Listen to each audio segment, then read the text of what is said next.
I work for a small tech company and get along pretty well with my boss, Dave. He's one of those guys who are easygoing and friendly. So when he invited me to go on a cruise with his family, I didn't think twice. It was going to be a 5-day trip just to get away from the daily grind. He brought along his wife, Karen, and his teenage son, Alex. Alex was about 16, a good kid, but you know how teenagers are. Quiet and always on their phone. The first few days of the cruise were amazing. The food was great, the weather was perfect, and we had a good time exploring the different stops. There was plenty to do on board: swimming pools, game rooms, shows. Alex mostly kept to himself, hanging around the pool and meeting a few other kids his age. Everything seemed perfect. Then one night things took a dark turn. I remember going to bed around midnight. My cabin was a couple of doors down from Dave's family suite. I was pretty tired after a long day in the sun, so I fell asleep quickly. The gentle rocking of the ship made it easy to drift off. At around 1:30 a.m., I was jolted awake by a loud knock on my door. Groggy and confused, I stumbled out of bed, wondering what was going on. When I opened the door, there was Dave, his face pale, his eyes wide with panic. "Has Alex come back to your room?" he asked, his voice trembling. "What? Why would he be here?" I replied, rubbing the sleep from my eyes. Dave looked at me with a mix of fear and confusion. He never came back to our room after dinner. We thought maybe he crashed here or with one of the other teens. Immediately, I felt a knot form in my stomach. Something was wrong. Quickly got dressed and headed to the ship's customer service desk. Dave's wife, Karen, had already called them, but now we needed to make sure a full search was underway. They took it seriously, of course. A teenager missing on a cruise ship? That's no joke. Within minutes, they announced a search over the loudspeaker and a team of staff started combing the decks. The ship was massive, like a floating city, so finding someone on it wasn't an easy task. We searched everywhere: the pool deck, the restaurants, the game rooms, the theaters, but there was no sign of Alex. As the hours passed, panic set in. I could see it in Dave and Karen's faces, and to be honest, I was feeling it too. This was supposed to be a fun, relaxing trip. How did it turn into a nightmare so fast? By 3 a.m., the ship's crew suggested we start checking some of the closed-off areas, the empty rooms and parts of the ship that weren't being used. It was a long shot, but at that point, we were desperate. We split into groups, each of us assigned to a different part of the ship. I ended up with one of the ship's security guards, a big guy with a stern face. We started going through the empty rooms one by one. Most of them were completely dark, the lights off, the beds made. It was eerie how quiet it was. The only sound was the hum of the ship's engines in the background. Then, just as we were about to call it quits, we opened a door and found him. Alex was sitting on the floor, his hands tied behind his back with rope, his mouth gagged with a dirty cloth. His eyes were wide with terror. For a moment, I couldn't believe what I was seeing. It was like something out of a horror movie. We rushed to untie him, and as soon as the gag was out of his mouth, he started crying. He was shaking and his face was pale. He told me not to say anything. Alex stammered, barely able to get the words out. He said, if I told anyone, he'd kill my family. "Who?" I asked, my heart pounding. "Who did this to you?" Alex looked around nervously, as if the man might be standing right behind us. A man dressed in black. He grabbed me when I was walking back to the room. He dragged me in here and tied me up. The fear in his eyes was unmistakable. This wasn't some prank or misunderstanding. Someone had deliberately taken him and threatened him, and that someone was still on the ship. We immediately called security and they locked down the area. They started reviewing security camera footage, trying to find any sign of the man Alex had described. Meanwhile, Dave and Karen were beside themselves with relief and terror. They couldn't believe what had just happened to their son. Then things took another unexpected twist the next morning. After hours of reviewing footage and interviewing staff, security identified a suspect. It was someone we all knew, a guy from our company. I couldn't believe it. He was just a quiet guy from the accounting department. We'd had drinks with him the night before and he seemed completely normal, but there he was, caught on camera, lurking around the empty parts of the ship, following Alex. When security brought him in, he didn't even try to deny it. He just sat there, staring at the ground as they cuffed him and handed him over to the authorities at the next port.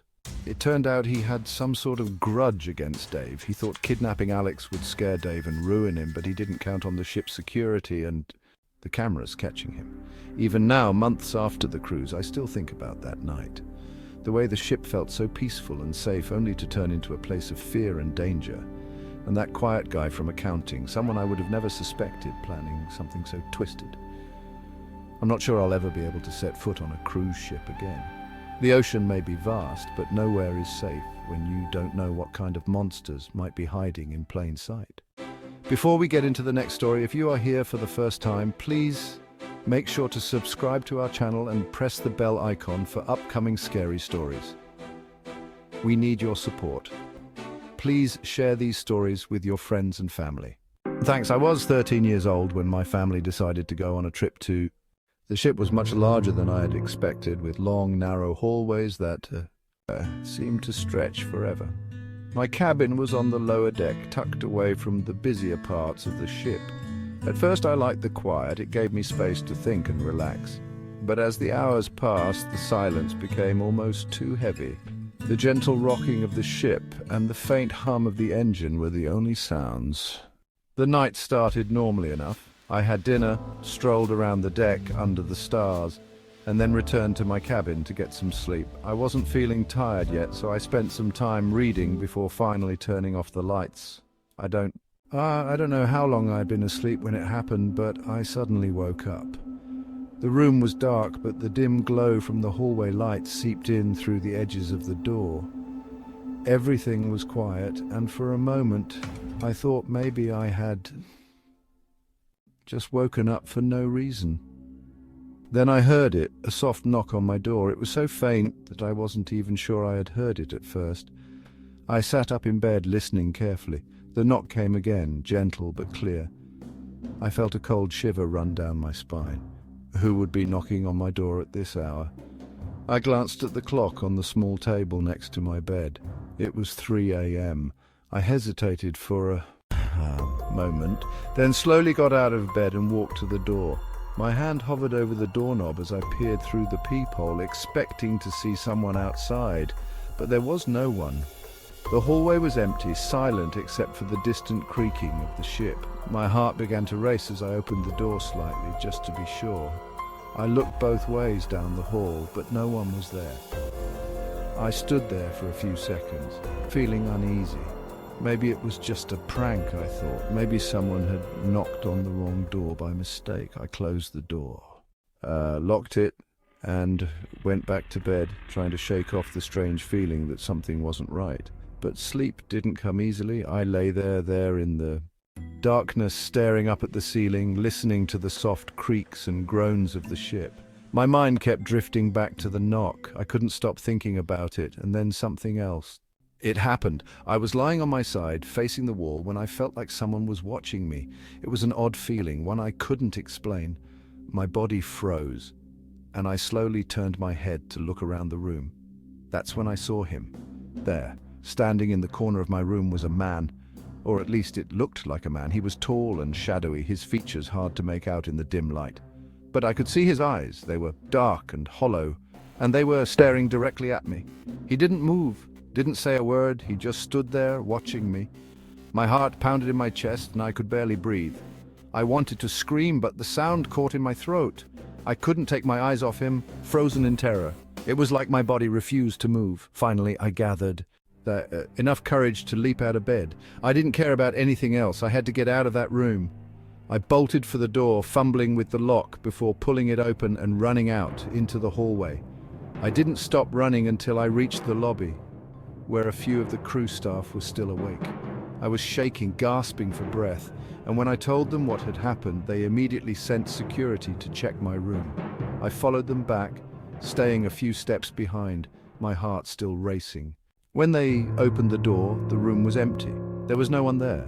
The man, the shadowy figure I had seen, was gone. The security team tried to assure me that it was probably just a dream, or maybe I had imagined it, but I knew what I had seen.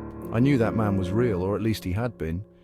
Later that day, one of the workers on the ship approached me. He seemed hesitant at first, like he wasn't sure if he should tell me what he knew, but eventually he spoke. He told me that the room I was staying in had a history. Years ago, a man named Hendrik had died in that very room.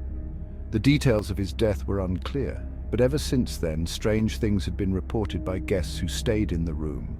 Some heard knocking, others saw shadows, and a few, like me, had seen the man himself as he... I spoke. A chill ran down my spine. It was the same room, the same corner where I had seen that figure standing. I couldn't believe it. I couldn't stay in that room any longer, so I asked to be moved to a different cabin for the rest of the trip. I couldn't shake the feeling that something was still watching me when I finally reached my family's island. I felt a wave of relief wash over me. But even now, whenever I think back to that night, the memory of those hollow eyes staring at me in the darkness still sends chills through my body.